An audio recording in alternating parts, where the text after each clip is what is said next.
Cam, we haven't gotten a chance to catch up with you. We've missed you out there on the court. You've missed the last 20 games with that hamstring injury. I got to first start with how are you doing and how's the recovery going for you? It's going great. Recovery's going great. My first 5-on-5 today, so that's good. Just get back on the court playing. But recovery's been great, and, can't wait to get back on the court. Hit that like button, subscribe, follow us on Instagram at NetsKingdom1. All our Twitters are scrolling at the bottom. And check out netskingdom.net for your articles. So we have a lot to get to. A lot of Nets things happened. Little small things, around the margins. Cam Thomas update. We're going to talk about that. Tyrese Martin getting a 2-year deal. We're going to talk about tonight's game. Tonight's game, we just lost to the Cavs. And then we're going to end it up with Tre Johnson. Is he going to be our draft prospect that we're going to focus in on tonight? So first things first, I want to get into this Cam Thomas update. We saw that he said he did his 5-on-5 game. I guess his contact. It was a contact. Yeah, 5-on-5 contact for practice. Seems like he's working through it, but Saif, what is your projection? Like, you think Cam is going to come back and be active? It's hard to say. I mean, 5-on-5 contact is very good. Like that is like the final stage of rehab and injury return for the Nets on most teams. So that's a very good sign, and he seemed positive about it in his interview with Megan Triplett tonight. Yeah. I would say because it's a hamstring injury and the Nets are in no rush to really risk him re-aggravating it for a third time, I think he'll be back soon. Yeah. If not Saturday's game against Philadelphia, probably the next game. Next game after that one? Yeah. I'd probably say maybe next week is probably – I think he's probably aiming for next week. I don't think they're going to play him on Saturday versus Philly, but we'll see. We'll see because things can speed up. But like you said, I think the Nets will take their time with CT since it's a hamstring. Now let's talk about tonight's game. So the Nets just lost to the Cavs by 13. It was actually an interesting game because we were very competitive for 3 quarters. About the 6-minute mark in the third quarter, that's when we just all fell apart. We fell apart. It was, their offense just started to click, and the Cavs were like, we're the Cavs. We will destroy you, and that's what happened. But our defense, I remember in the first half, I tweeted this out. We held them to 27 or 26 from three-point line. We was out rebounding them like 30-20. It was insane, man. The defense, we were locking up the Cavs, bro, in the first half. So, yeah, talk about, like, the Nets defense. I think it might be legit, bro. Might be legit. Oh, I mean, it depends on your definition of legit. I mean, look, they have tall, lengthy, very physical, very fast defenders.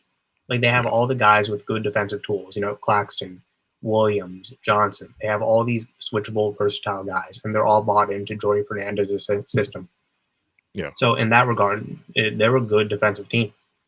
So now some of this is element of surprise because, we saw this in the Big Three era where we would walk into some other arena against a team that we should beat, and they would just, out hustle us. So this happens all the time in the NBA. But I'm not going to discredit these guys. Like, they are playing legitimately great defense over the stretch. There was a 10-game stretch where they were the number 1 defense in the NBA. In the first half, they held Cleveland to 35% shooting.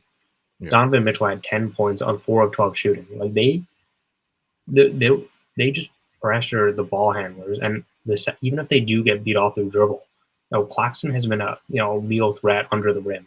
It's the same thing with Daron. Like they have no real weakness defensively when they're really on. Yeah, 10 blocks tonight too for the Nets. Total turnovers, I think we forced the Cavs to 17, and we scored about 19 off their turnovers. So very fast hands, active hands for the Nets, and we'll see how this defense. I guess the defense is legit. We'll see it because we're gonna have a tough schedule here, like we talked about. So we'll see if we continue to lock up these good contending teams that we're gonna play down the line. But next up, so we did get some Shams alerts. The Nets made some moves around the margins. They waived Bojan Bogdanovic. Thank God we waived Bojan. It was a short stint. He got here with a broken foot and from the trade, and then the Bojan thing has always confused me. Yeah. Because They said he was rehabbing. I don't know what the strategy originally was because maybe he was rehabbing and they were just gonna play him, try to get his value up before the deadline, maybe buy him out, and Yeah, he would have his choice to a contender. But then we got the announcement that he had that season-ending foot surgery, yeah, and so I think what happened was the Nets decided to cut their losses and open up a roster spot for Tyrese. yeah. Because like when we signed up, well, the details we finally got the details on Tyrese. He's got a 2 year. I think he's making 600K the first year, and then he's got a team option next year. So we'll see if the Nets activate that team option or they just cut him next year. I guess Sean is like he wants to, he wants his flexibility. So we got Tyrese on his 2 year. Boyan, it's just it's just funny, man. We could have waived him a long time ago, but it is what it is. Like he just got his season-ending surgery. There's not enough said. You don't got nothing to say about him. Killian Hayes, though. Killian Hayes. The Nets finally brought up. We had Nets Twitter screaming for Killian Hayes because he's been killing it in the G League. I think his shooting percentages of his splits have been around like 50, 30, like 40, 80, something like that. It's been really, really good shooting splits in the G League. We sign him to a 10-day contract, and then he makes his debut tonight. Coach put him in the first quarter. I was kind of shocked. I was expecting Killian to play if D'Lo got hurt or like Keon's not playing well or something like that. But Coach put him right in there. He put him right in there. But did you see anything outstanding from Killian tonight, bro? Or you were just, or were you surprised by Killian tonight, or were you just like, it's decent, decent? I mean, he didn't really do anything special. I mean, Yeah, okay, defensively he was good, he looked good but defensively. Yeah, he's always been a pretty good defender. I mean, he's 6'5", he's got good length, he's got good yeah, physical strength. So I saw him play fine on that end. Offensively, he was not good. Missed a yeah, ton of shots, looked very nervous, had 5 points on 2 of 6 shooting, a yeah. few decent dimes, but other than that, like he looked like he did in Detroit. Yeah, this because the stigma on Killian is like, oh, he's the number one tank commander. He's gonna tank, but like he didn't look tank commandish tonight. I mean, he looked bad tonight, but not like tank commandish. Like Jalen Wilson tonight, he looked like the top tank commander tonight, bro. I don't know if I'm bugging, but he looked like the top tank commander tonight outside of Killian. But what do you like? Let me ask you about Killian. Like, what do you think his process is after these 10 days? Like, what are the Nets going to do? Are they just going to keep stringing him along, or what do you think Killian should shoot for in these next 10 days of his contract?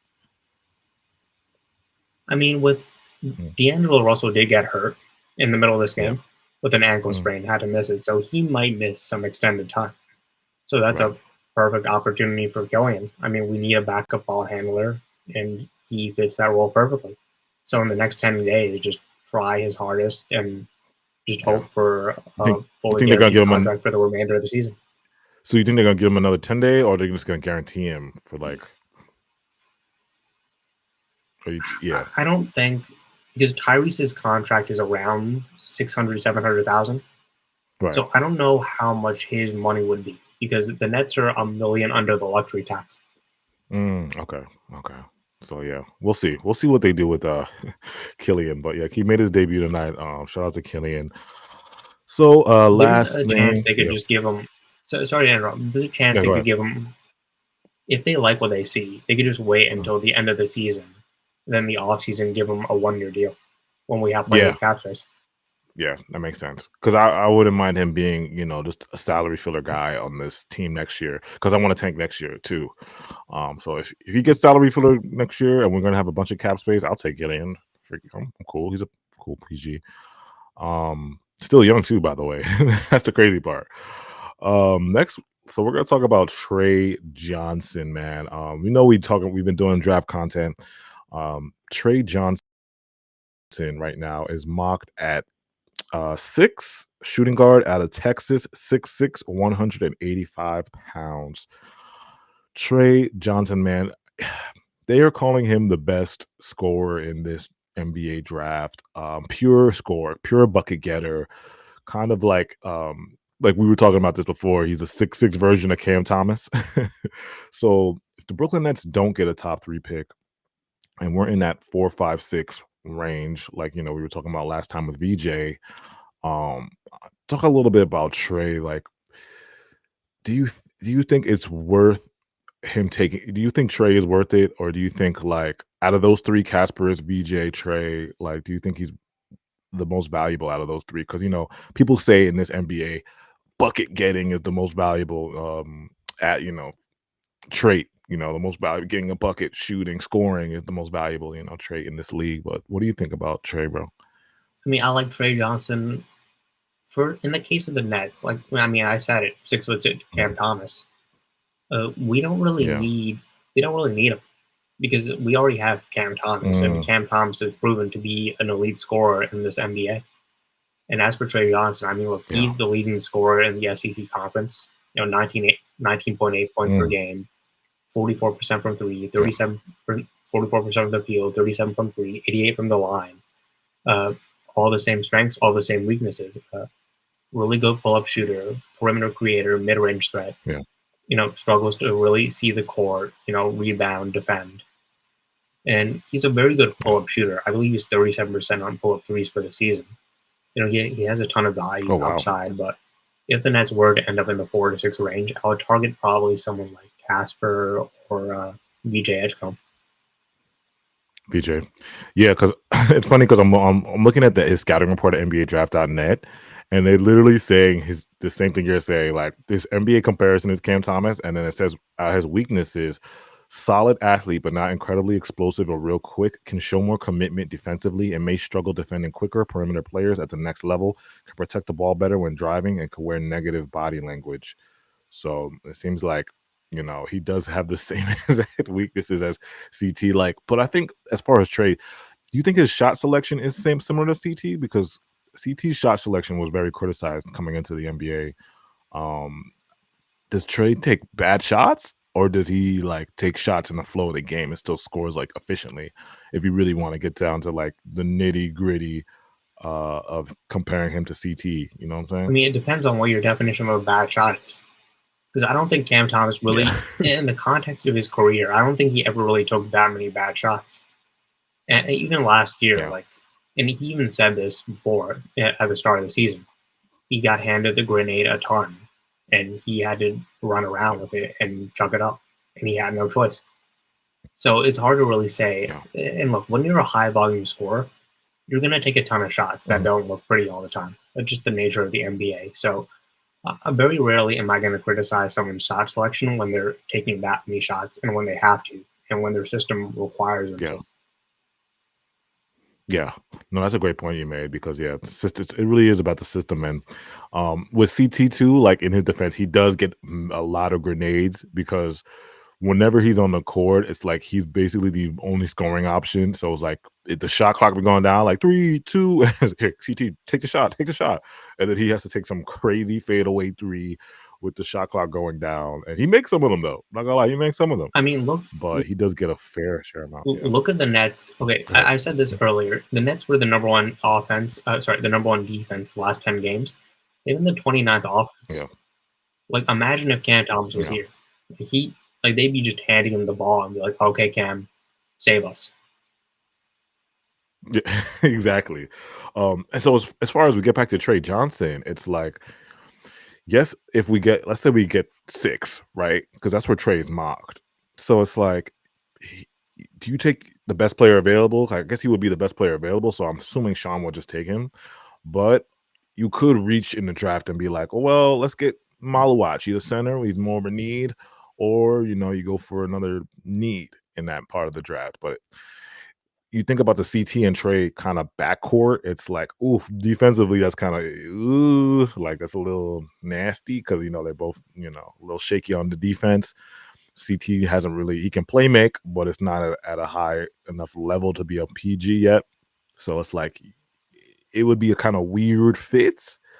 But this is what I'm saying in the NBA draft with Sean. It's I really want to see if he takes best player available or he drafts for need. Okay, fit, this might change who you want to draft, but this is a legitimate question, and there's some evidence to support this. If Giannis becomes available in the offseason, then does that change the way you handle this draft?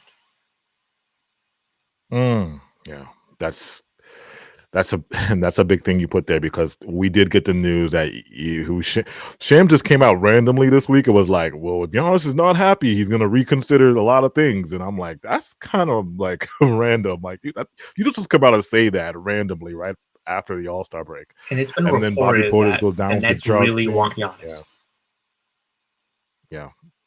So if the Nets really do want Giannis, then I think you have to take this draft differently. Like I'm assuming if you're gonna trade for Giannis, at least some of these guys are gonna be in that draft. I mean, in that trade package. Somebody from this draft or two people are gonna be in that trade package, and then you're gonna have to give up at least, I guess, a Claxton or somebody like salary match. CJ Clax, maybe that does it, but it changes the outlook because and shout out to 85 because he did like a big on Twitter, he did like a kind of thread of why we shouldn't do it.